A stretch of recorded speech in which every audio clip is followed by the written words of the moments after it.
Good morning, good afternoon, good evening, wherever you may be in the world. You are with Nomads Without Limits. This is how it feels when you living that good life. I'm just living that good life. I'm just living that good life. I'm just living that good life. Today we're having another chat, and today's chat is with Miss Sayuri Koshima. Sayuri is located in Salvador, Bahia, and she's one of the most amazing tour guides, and I'm learning so much from her about Brazil. So, Miss Sayuri, thank you for joining me. And can you please tell us a little bit more about yourself? Yeah, sure. I'm very happy to be here. Thank you for inviting me. Thank you for coming to my virtual tour too. And I hope one day you guys can all come in person here to Bahia. It's not so difficult, it's not so far away, and it's a very welcome place. I'm 47 years old. I actually have a background as a lawyer and also as a teacher. I could teach if I want. I don't have time, but maybe one day. And in the last 10 years, I have been working as a tour guide. Um, I love my city, and I think I share a lot of this love with everyone. And I'm also a traveler. So I am a Couchsurf ambassador in the city of Salvador. I host with Workaway. I believe in sharing things. Of course, today I charge to work, but I'm very, very happy to share, tips and things to do in town with anyone that comes to my city. I'm not that kind of person that charge for any information. I think you need to do your research. If you want to do a consulting, if you want me to plan out your trip, I will charge you for that, of course, But, people that do research and just want to, oh, Sayuri, is this hotel or this hotel better? Do you think I have enough time to go to Chapada Diamantina? So this kind of thing, I'm very, very happy to help all of you.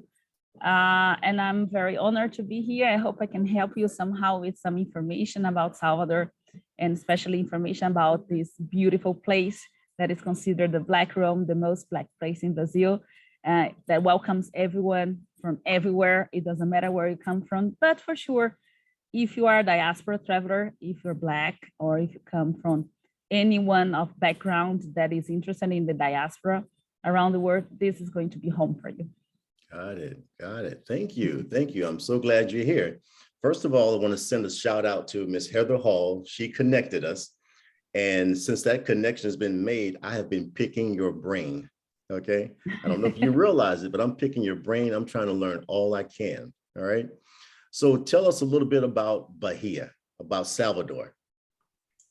Okay, Salvador is the capital of Bahia, but once upon a time, we were the most important port in Brazil. Salvador was the capital of Brazil from 1549 until 1763. So if you're a historical buff, like if you like history, if you like, to go into historical places that are important for humanity, this is a place for you to come, because we are UNESCO World Heritage Site since 1985. So UNESCO Heritage Site started in 1978. So we were one of the first ones to be declared. Also, Salvador is music. Everyone knows Rio for Carnival, right? And I think it's great. You must go to Rio. But Carnival in Brazil has a little secret. If you research a little bit, you can stay a week in Brazil, and you can go to at least 2-3 places for different Carnival, different experience. Carnival in São Paulo, for example, starts on Friday, like the Samba Drum there starts on Friday, and then goes to Rio on Sunday and Monday. Sunday and Monday of Carnival, okay? In a regular Carnival week. In Salvador, in Recife, we start on Wednesday. So if you want, you can come to Brazil for Carnival, for example. You can go to Salvador and you can stay here Tuesday, the last Tuesday of the month, the first Tuesday of the month, and usually a Tuesday before Carnival. There are very special Tuesday in the Old Town. You have lots and lots of live music over there. And then you can stay here in Carnival Friday, Saturday, and you can go to Rio. And if you stay Friday and Saturday here, you have the most amazing experience, because we have 2 of our very, very famous, Afro-Brazilian groups in the street for the first time. It's Olodum and Ileaye. So like you can plan this coming here. So think of Salvador also as a place to come for Carnival. I would highly recommend to think, and don't think that you have to choose between Salvador and Rio, because you can do both. You just need to plan, okay? It's not going to be cheap. Good experiences are not cheap in general, but it's going to be something that you're not going to forget. If you're coming here anyway, so try to do the most that you can with your time and money. That's what I always suggest to people. Also, Salvador is a creative musical city for UNESCO. So you're going to listen to lots of music, and we have the biggest shore in Brazil. It's 1,100 kilometers of beaches and some of the best beaches that you can find in Ireland. I lived in an island for 3 years. Hopefully, when I'm around 56 years old, I'll go back to an island life. That's my goal in life. And we have what is considered the best trekking in Brazil. So if you like trekking, we don't have mountains, like Rocky Mountains, for example. But we have highlands. It's called the Diamond Highlands. It's Chapada Diamantina. It's a magic place for you to go and to connect. And what I can tell you is that I know lots of people that come to this land for the first time. They just come for vacation. And basically they got so hooked that, then I see them here for the second time, for the third time, for the fourth time. And then suddenly they are thinking that they want to buy an apartment. They want to come here for retirement. And I'm very glad of that. Of course, we have problems. All places have problems. I'm half Japanese, half Brazilian. I have been to Japan for 2 times, and I don't know Japan for the bottom of my heart, like I know Brazil, but I have been there for a month as a really, really tourist. And I have been there for 2 months, like trying to go to local place, trying to live with Japanese people. So I understand a lot. And even Japan, that for me, it's considered one of the most magic and perfect places in the world. They have problems. We all have problems. But don't let the problems stop you to do things that you love in your life. And try to experience some things you have to do to come to Brazil. I would say, besides being polite, to learn how to say bom dia, it is a survival thing to know some basic words in Portuguese if you want to go deep into local life. If you're coming just for 2-3 days, if you just want to go to Rio, Iguaçu Falls, and Amazon for 2-3 days, maybe you can survive with an English. But if you come to here for 2 months, 3 months, less than 10% of the population in Brazil speak English. And the majority of those people that speak English, they are in the big cities. But you should always try to go to small villages, small places that I think you have a better idea what is Brazil. Right. My point of view. That's what I always tell to my clients when they ask me something. Most of them, they don't have time. But I can see the world changing. Lots and lots of my clients in the last 2 years, they have been people that are working remote. They have been people that decide to be nomads, people that, can work remote, and in certain time of the year, they can take 2-3 months to travel. And, I can see a movement of people traveling and trying to be more connected with local life. And that's what I do here, because I started my tours giving tours to people that were learning Portuguese. So they would stay in Brazil for a month, 2 months, 3 months, 6 months. So of course I had to do tours with them that were not, just the regular tours. I have to give them experience. So it was very funny that during the last 2 years I have been listening. You have to experience things, I said, well, I have been doing that at the last 10 years. You were trying to teach me how to do it? I don't think so, but it's okay. Now, you have a 1-year anniversary coming up on Heygo, correct? 1 year, but I have been doing virtual tours for the last 2 years. I started in May of 2020 with a company that is called Tours by Local. Highly recommend. It's not just because I'm a guide from Tours by Local, but if you want to have like a prime service, not everyone wants, but if you want to have, prime service, Tours by Local is a great opportunity to connect with local guides directly. And they, 90% of my tours on Tours by Local are customized. So I go with what you want to do. So we customize your tour. And they hire me for the first time to do virtual tour. I said, what? Sayuri, it's a project. We know you. I think you can handle well the camera. I said, do you think so? And they trained me. So although I have been 1 year on Heygo, and I'm very grateful for that, because I think it's a very democratic way to, to do the virtual tours. But I have to say thank you for Tours by Local to teach me, basic and things to handle camera, to convince me to buy a gimbal, although it was very expensive and I wasn't working out. So that makes a difference in your tour. So when I was on Heygo a year ago, I was already quite experienced virtual tour guide. But Heygo is different because Heygo, you can do little tours of daily life things. For example, tomorrow I probably do a sunrise. You saw my sunrise today, but tomorrow I probably do a sunrise. So these kind of things I cannot really do in other platforms. So Heygo, it's good because I think it's very organic and it can be very spontaneous. I can be in a place that I think, look at that, musicians in the middle of the street in 1 hour, and I can pop up a tour. But I also do that on Facebook. Okay. I like to share things on Facebook. Naturally, I do. I have done that all my life. I have done, little short movies. I think now I can do better because of my knowledge on virtual tours. Mm-hmm. But I have always done that, share pictures, little videos on social media. I think social media is a great way for you to get to know local places. Yes, it is. Now, out of all the tours you do, what's your favorite tour? Sunset. Yeah, you sent me a couple of sunset pictures, and they were amazing. Yeah, because 90% of the times when I do the sunset tours, I plan ahead, I plan before, like what I'm going to say. So for example, it is the birthday of my favorite singer. So I bring music about the favorite singers and I talk about the singer. If we are going to, for example, now in the 22nd of April, if it's sunny, please come to my sunset. 22nd of April of 1500 was the first time officially that a Portuguese arrived in the south of Bahia. So Bahia also has this. Bahia is the birthplace of Brazil because the Portuguese first arrived in Brazil in the south of Bahia. That is called Costa do Descobrimento. So it's the coastline where the Portuguese first came. So that was my first sunset on Heygo.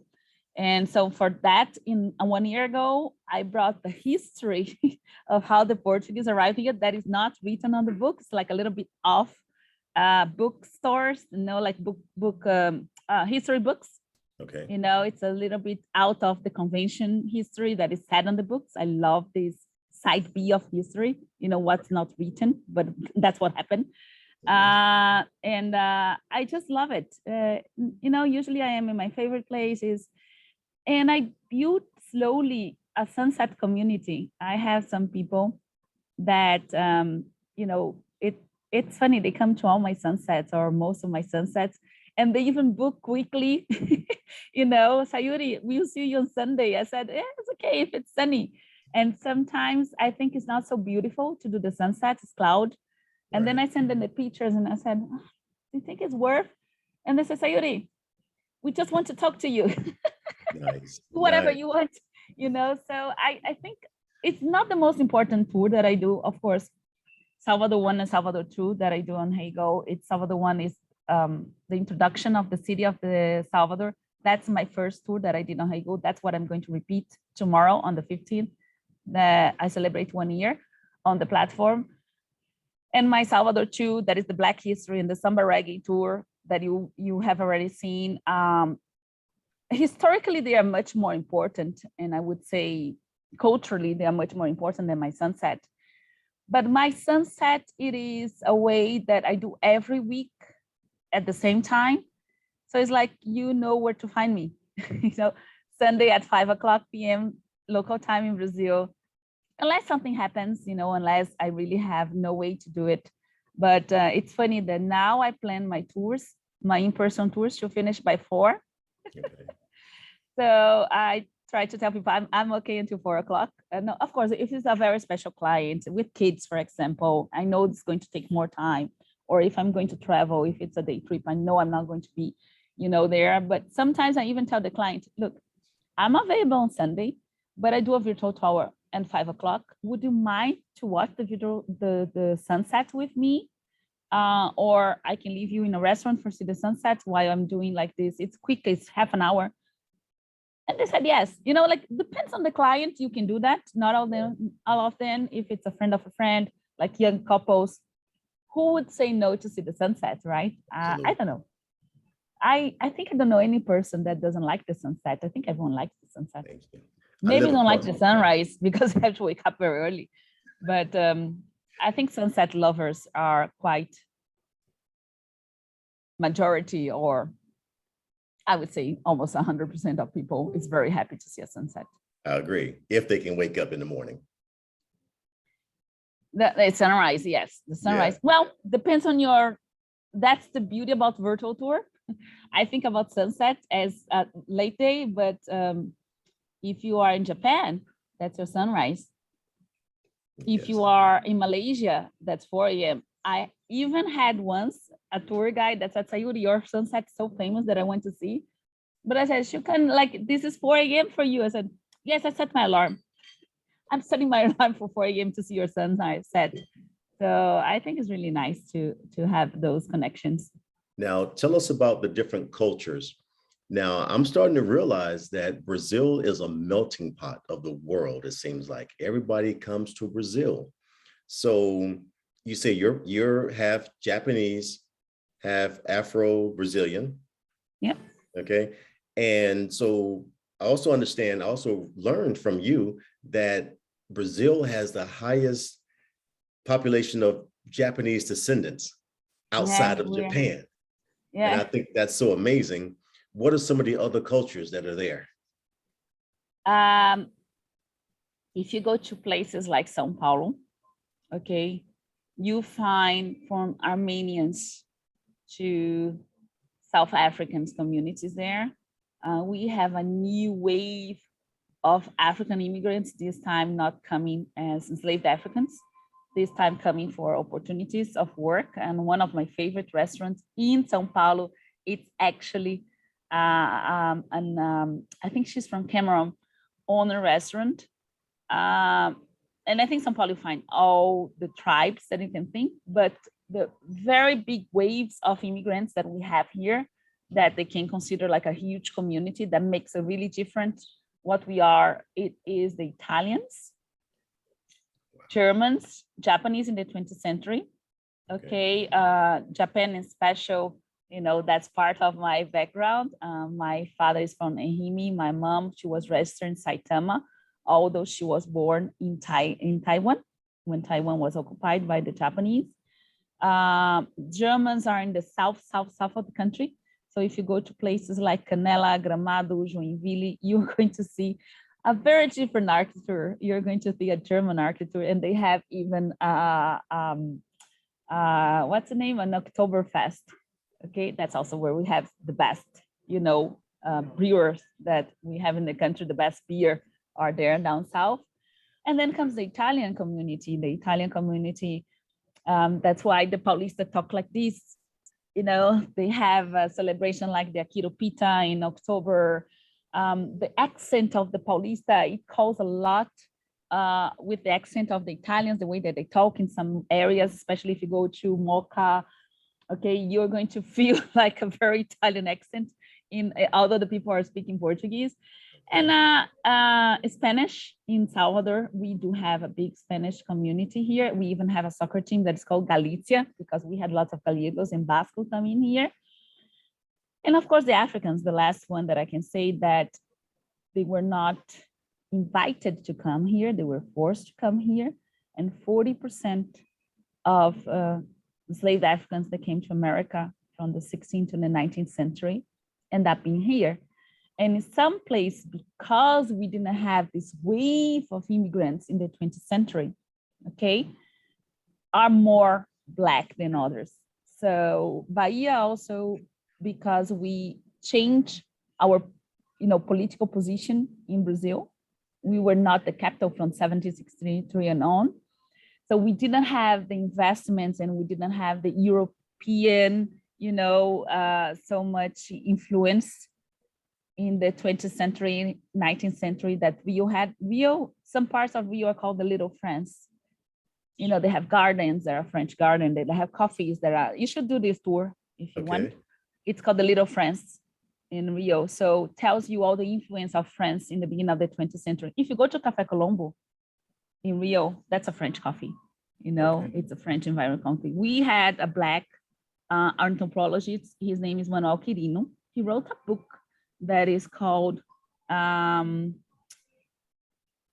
my God, it's the Gastronomy, Culinaria Baiana. I forgot the name of the book, but I can send to you. But the name of the writer is Manuel Quirino. And he went to Rio. And when he went to Rio, he was really said, wait, what is this place? He was from Bahia. You know, we are very African here. We eat food with palm oil. We eat yakara in the middle of the street. You know, our language is mixed with Yoruba and lots of Tupi. You know, like Itaparica. I am in a neighborhood right now. I'm in a hotel that is called Itapuã. Ita comes from, rock in Tupinambá. Those are our First Nations that live here. And we say our daily life, you know, we say Ashe. Oh, where are you going? Oh, I'm going to travel home. Okay, Ashe for you. You know, like when you go into some places, people say Motumba or people say Ago, like, excuse me, this is all Yoruba. So he comes from a place that has this mix of culture, and he goes to a place that try to imitate Europe. He like, what's happening here? So he came with a theory that the beauty and what makes our gastronomy to be better in certain way or culturally above the others that we have in Brazil, it's because in Bahia and in the Northeast in general, we have this mix of culture. We don't try to imitate anyone. Our best restaurants are not Italian. Our best restaurants are not French. All my respect to Italian restaurants and to French restaurants. Husband number 3 was Italian, so I must respect Italy. But we have something different in Brazil. We have flavors different in Brazil. And we have to say thank you to our brothers and sisters that are forced to come here, that survived, that resist, and made this place, made this land to be what we are. So those are the mix that we have in Brazil that are more, and of course the Portuguese, right? Because we're colonized by the Portuguese, so we speak Portuguese, falamos Portuguese. So we cannot forget about this, important European community that we have here. But those are the mix that we have in Brazil. Everyone can be Brazilian. You know, Brazilian passport is one of the most expensive in the world. When they steal your passport, when they want to, copy the passport using, the cover of your passport, it's one of the most expensive one in the, like in the illegal market, because everyone can be Brazilian. Everyone can be Brazilian. Wow, beautiful. I love it. What are some of the religions that the Afro-Brazilians practice? The two principal ones are Umbanda. Umbanda, it is a Brazilian religion that was created in Rio de Janeiro in the beginning of the 20th century. Umbanda has lots of elements from the natives, from the First Nations that were here. Also our ancestors. So you have the Preto Velho, the Preta Velha, lots of houses of Umbanda. In Rio de Janeiro, you have tons and tons of houses of Umbanda. They practice lots of social work, help communities. They speak Portuguese, and they don't do the sacrifices that it's a tradition that were brought, from Africa to here, from the Afro-Brazilian religions. So Umbanda is very popular down south. When you go down to Rio, down to São Paulo, you have lots of Umbanda. Lots of influence of Bantu too, the Bantu community, the African Bantu community. When you come here up north, when you come here to Bahia, we have more that is called the Candomblé. Okay, and Candomblé, we have many, what we call nations or nações de Candomblé. Why we call nations? Because we tend to think that the slavery, trade was Africa to here, but actually the slave trade from different parts of Africa, from different nations, even small places like Benin. In Benin, you have lots of different cultures, lots of different civilizations. So these people, when they come here, they kept and they resist to keep their culture, their prayings, their orishas. So all these made different candomblés. So you have the candomblé Jeje, the candomblé Ketu. So those are different ones. What you see the most in Salvador is the Ketu, the Yoruba traditions. So those are the orishas that we have, the house that we have. But of course, all my respect to all nations, all my respect to all candomblé houses. Some are very difficult for us to visit. Some I know more than others. My knowledge goes more into Ketu because my Baba, my spiritual guide, that is my friend that just passed away, he taught me, candomblé, you can learn from books, but candomblé, in truth, you come with time. You have to have time to understand. You don't need to practice candomblé, but I think candomblé is part of our heritage. So as much as you want to find who is your great, great, great grandfather, you should find where is your root, where do you come from? And that lots to do with candomblé. Sometimes when you do the readings of candomblé, you learn a lot about yourself and you learn a lot where you come from. So in my readings usually says that I made a decision not to be a mother. That was a decision that I made before I was 20 years old. But I come from my ancestors. They've always been mothers and grandmothers. My great grandmother, she had 9 kids. My grandmother, she had 3 kids and adopted 1. My mom, she wanted to have 6 kids. She couldn't because she started, having babies with 33 years old. So her physical condition didn't let her have 6 kids. So I come from my ancestrality calling for, babies, because I decided not to have one. One of my readings said, the kids come to you. And I said, yeah, usually I don't do anything, but just stay, hold still, and they come to me. And you like to, work with kids. I said, yes. And said, keep doing that. Give presents to kids, keep going to places because it's going to be good for you. So those are kind of things that the spirituality, gave to me. I could feel it, but when you do a reading, you understand why you have this kind of behavior in life, and you understand what's your purpose in life. And I know I have a mission. I still haven't achieved my mission, but I feel that it's soon coming. I just have this feeling that my mission will be accomplished or will start to be accomplished quite soon. So this comes from spirituality. And I'm not saying that you have to be like that. I think something very personal. Some Right. people are not spirituals and they are not supposed to be, and it's totally fine. Some of my best friends are atheists, and I highly, recommend that you research and you find your way. Right. But I'm very happy with the choice that I made in my life. Beautiful, beautiful. You're on a journey. You're on a beautiful journey. And I can see that you've gone from being a lawyer to teaching, and now it's like you're living your passion now. Your passion is teaching others, teaching people about your culture, your country. And I see it. It's all over your, it's in your smile, it's in your Yeah. eyes. You're enjoying what you're doing. Yeah, my No. profile says what you are, and I said, I am a person that is going to make you loved by you. And that's exactly that. That's what exactly I think I should do. My purpose in life is to make you love my homeland. And if you want to go to a luxury travel, I can send you to a luxury trip. It's totally Okay. fine. I'm very happy with the luxury. If you want to go into more into, popular culture, folklore, I'm also happy to do that. And if you're a backpacker, if you think that you should spend all your life in Bahia on the beach having coconuts, it's totally fine too. We, as a tour guide, we have to respect that people have different purpose. What I love sometimes is not what you love doing. My job is to provide you the best experience for things that you love. That's what a tour guide does. I don't have to impose anything. Of course, if we are on the beach having a coconut, I might talk to you about history a little bit, just to make sure that you understand where you are. But I cannot force people to be like, what I am, Right. Well, thank you. Thank you for your time. Thank you for allowing me to get inside your brain and learn so much about your culture, your country, your city. And I'm so infatuated with Brazil. And I'm absorbing all I can right now, because now my plan is to move to Brazil. Oh my God. So thank you for You see what providing. I said? People just come and just go crazy about Brazil. Yes.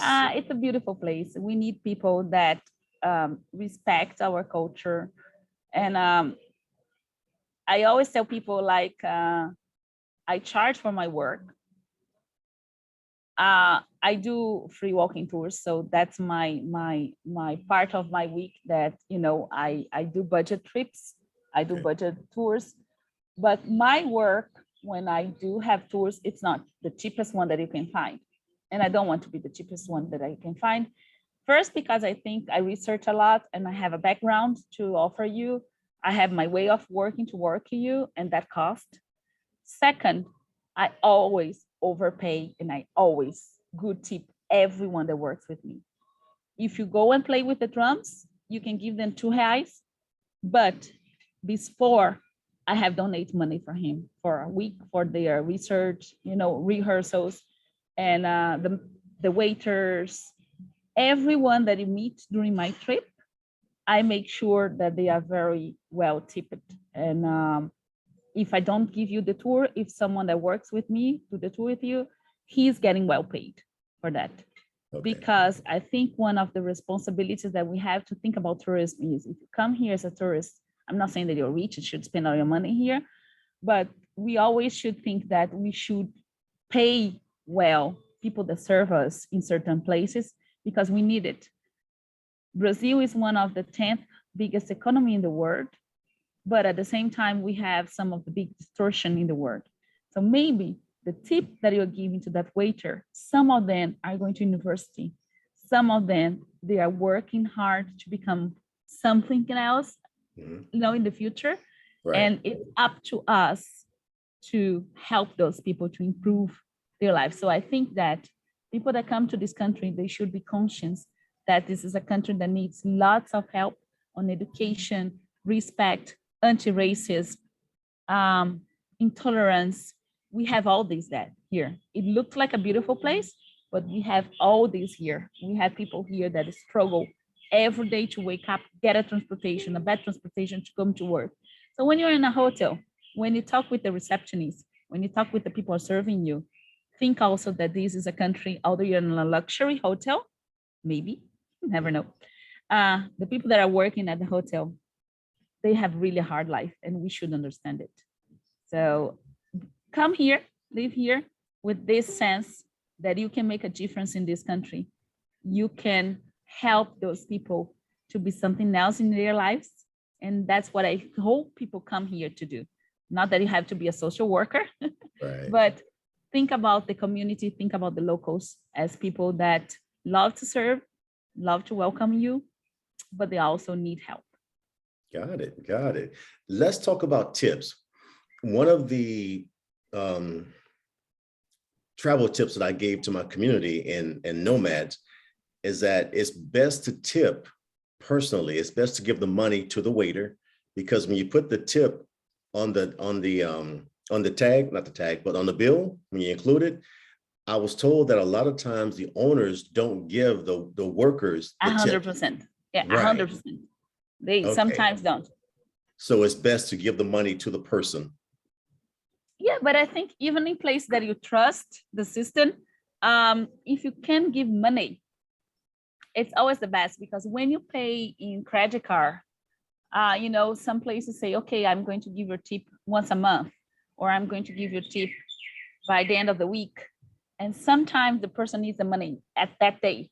Right. You know what I mean?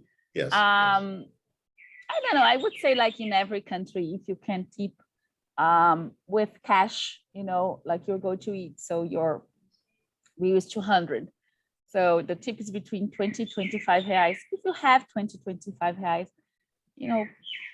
give to them. I always tell people, change your money, put in a little purse, 2 reais, 5 reais, 10 reais, because it's always nice to give pocket money to people, Right. people that help you somehow, and even we have like this system of payment that, lots of people places now accept credit card.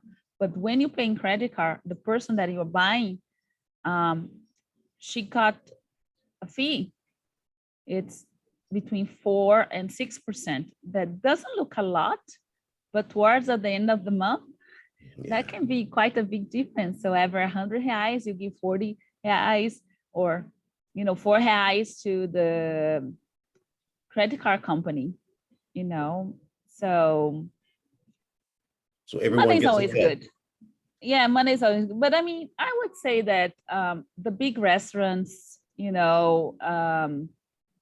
my opinion, they give correct amount of tip to the employees, the big ones, right?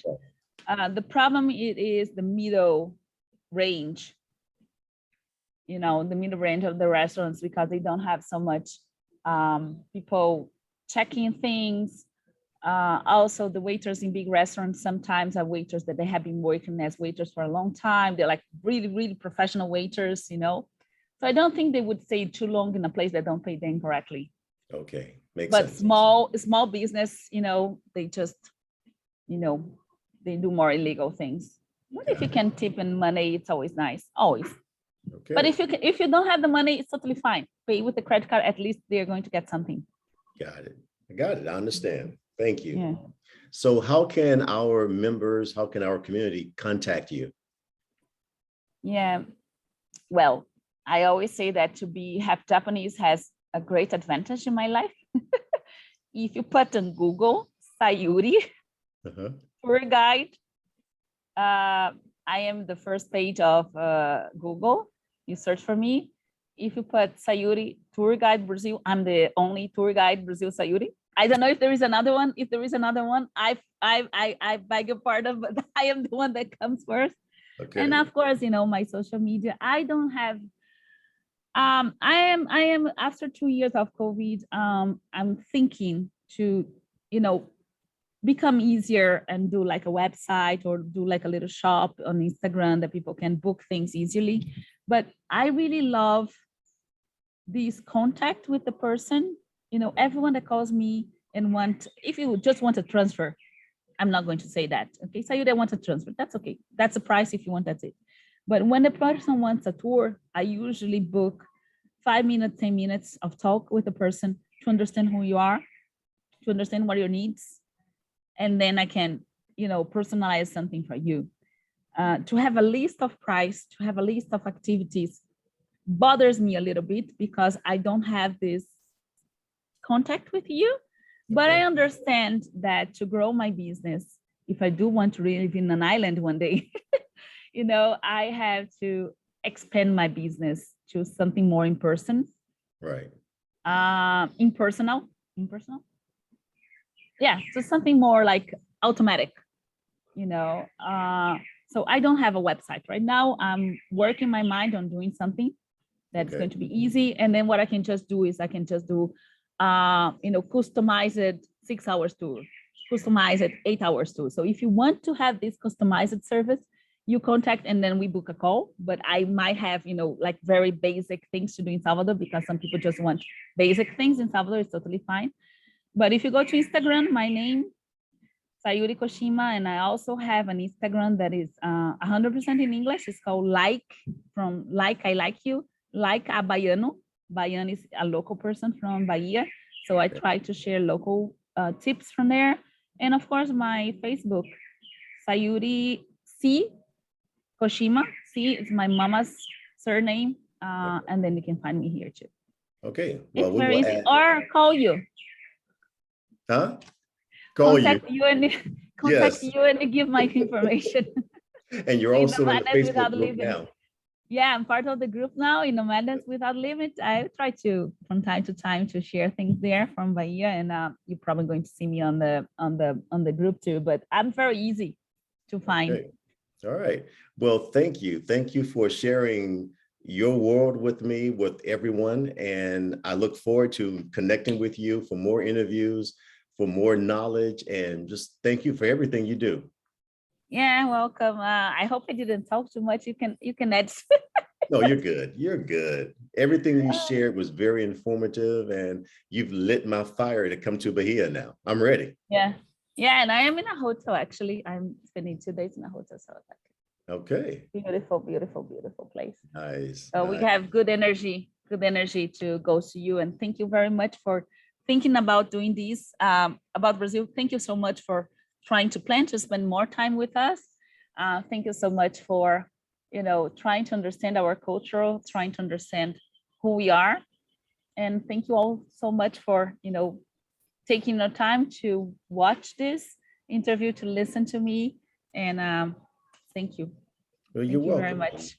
Thank you very much. Okay. All right. You take care and we'll talk later. Okay. Bye. All right. Bye. Ciao. Ciao. Good life. I'm just living that good life.